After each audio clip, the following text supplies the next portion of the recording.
मन ही देवी देवता, मन ही पितरभूत, मन ही हर होत है, मन को भजे सुचित। ये मन ही सब कुछ है। मन ही पितर है, मन ही भूत है, मन ही पूजा है, मन ही पाठ है, मन ही भगवान है। अगर मन तुम्हारा कमजोर दुर्बल है, मन में विचार तुम्हारे अच्छे नहीं है, गिरा देगा। ऊंचे विचार रखो, ऊंचे बन जाओगे। नीचे विचार रखो, नीचे बन जाओगे। जैसी सोच रखोगे वैसे बनोगे। अच्छे विचार रखोगे ना, तो जहां कहीं भी जाओगे तुम अच्छाई फैलाओगे। इसलिए गुण लो मधुमक्खी की तरह से। मधुमक्खी में गुण होता है, फूलों पर जाती है, उनका रस चूसती है, अमृत रूपी शहद तैयार करती है। फूलों पर जिन पर बैठती है उनकी शोभा नहीं बिगाड़ती। इंसान को उससे शिक्षा लेनी चाहिए कि मैं भी एक ऐसा नेक इंसान बनूं, जहां कहीं भी जाऊं अच्छाई फैलाऊं, मिठास फैलाऊं, प्रेम बांटूं, लोगों को अपने दिल से लगाऊं। दिल से जो चाहत होती है वो दिल में गुजर जाती है, दिल से दिल पुकारता है। इसलिए इस मन में अच्छे विचार, अच्छे संकल्प उठाओगे, वैसे ही बन जाओगे। सारा संकल्प का काम है। तुम सोचते हो इस बार तो फसल अच्छी होगी तो पक्का मकान बनाऊंगा। उस साल नहीं बनता था, अगले साल बनेगा। अरे कहता है ना, क्या जरूरत है, पड़े रहेंगे झोपड़े में और थोड़ा फूस डाल लेंगे, वो फूस से डालता रहेगा सारी जिंदगी। विचारों की बात है। कृष्ण जी और सुदामा जी बचपन में जब वे गुरु के आश्रम में पढ़ते थे,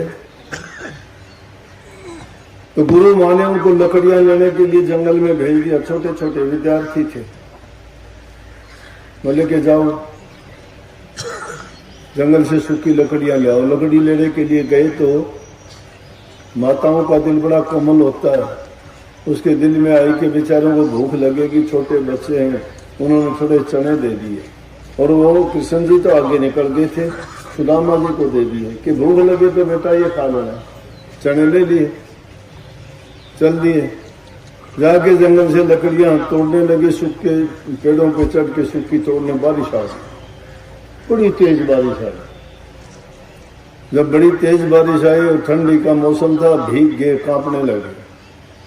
कांपने लगे और भूख लगी रही। कितनी देर बारिश होती रही, पेड़ पर बैठे रहे।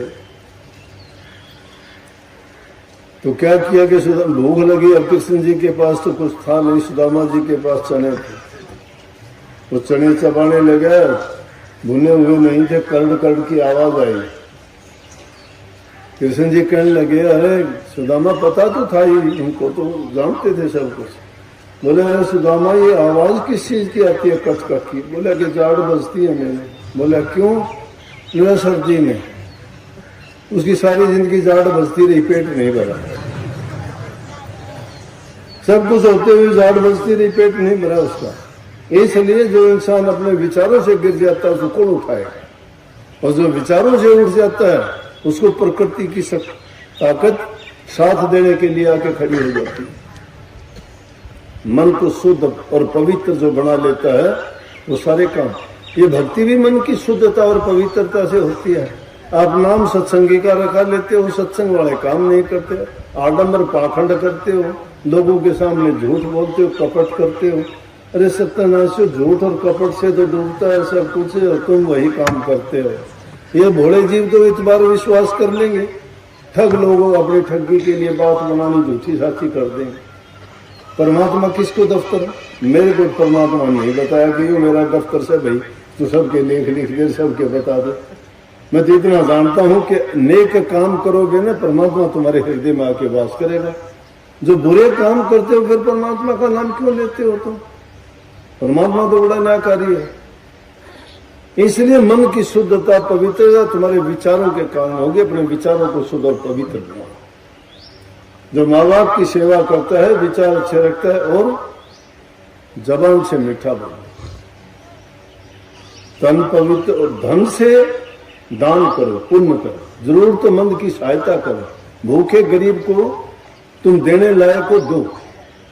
परमात्मा ने तुम्हें इस लायक बनाया है कि तुम किसी को कुछ दे सकते हो, लेकिन कोई किसी को शौक नहीं है मांगने का। तुम्हारे पास कोई लेने के लिए आता है, तुम्हारे पास देने के लिए है, देना सीखो, दो उसको, जरूर दो, खाली मत जाने दो। अगर कोई तुम्हारे पास लेने के लिए आता है, तुमने खाली भेज दिया तो बहुत बड़ा पाप हो गया वो तुम्हारे से। क्योंकि जो तुमने खाली भेज दिया, तुम्हारे पास आस लेके आया था, उसकी आस टूट गई। तुमको वो मान के आया था कि मेरी आस वहां पूरी होगी। जो इंसान जिसके पास आस लेके आता है, वहां आस टूट जाती है, तो फिर उसका पाप और बद्दुआ किसको लगती है? उसी को लगती है। लेकिन महापुरुषों ने तो यहां तक फरमा दिया कि मांगो मरण समान और मत कोई मांगो भीख। मांगने से बढ़ना भला भी है सतगुरु की सी। मांगता कोई शौक से नहीं है, जरूरत होगी तो ही मांगेगा ना। और अगर कोई शौक के लिए मांगता है तो वो तो उसका तो पाप जो देने वाले को भी लगेगा और लेने वाले को भी लगेगा, क्योंकि झूठ और कपट का काम किया उसने। जिसकी जरूरत है, जरूरत के लिए उसने मांग लिया। उधर सामाना टुकड़ा तन सामाना चीज, ज्यादा संग्रह ना करता का नाम फकीर। अब फकीर आदमी भिक्षा मांगते थे पहले, ज्यादा इकट्ठा नहीं करते, धन इकट्ठा नहीं करते थे। आजकल तो धन इकट्ठा करते हो। पहले क्या करते महात्मा, किस लिए धन लेते? भीख मांगते थे, भिक्षा भिक्षाम मांगे, खाने के लिए कुछ दे दिया करते। एक घर का नहीं लेते थे, अनेक घरों में जाते थे, सबका थोड़ा थोड़ा सब मिल जाता था, किसी के कर्जदार भी नहीं बनते थे। एक आदमी के विचारों से नहीं, कोई चोर का था, कोई ठग का था, कोई धर्मात्मा का था, कोई नेक इंसान का था। उनका सबका मिलता तो सब तरह के विचार होते, उसके विचारों को प्रभावित नहीं करते थे। शुद्ध अन्न का इंसान के जीवन में बड़ा महत्व है। जो आदमी बुरा अन्न खाता है, छल कपट का, बेईमानी का, झूठ का, लूट का, खसूट का, भ्रष्टाचार का, वो इंसान कभी अच्छा नहीं बन सकता।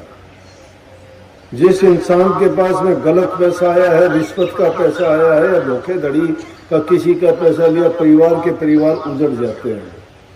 2 पीढ़ी बचेंगी, तीसरी पीढ़ी बर्बाद हो जाएगी। ये इस तरह से जो खाने वाले हैं, अपनी नेक कमाई, हक हलाल की कमाई अपने जो 20 नुओं से कमा के खाते हो, तुम्हारे लिए अमृत का काम करें। रोग बीमारी से बचोगे, तुम्हारा हृदय और मन पवित्र रहेगा, और परमात्मा के लेखे में तुम नेक इंसानों में गिने जाओगे जो प्रभु के बहुत करीब होते हैं।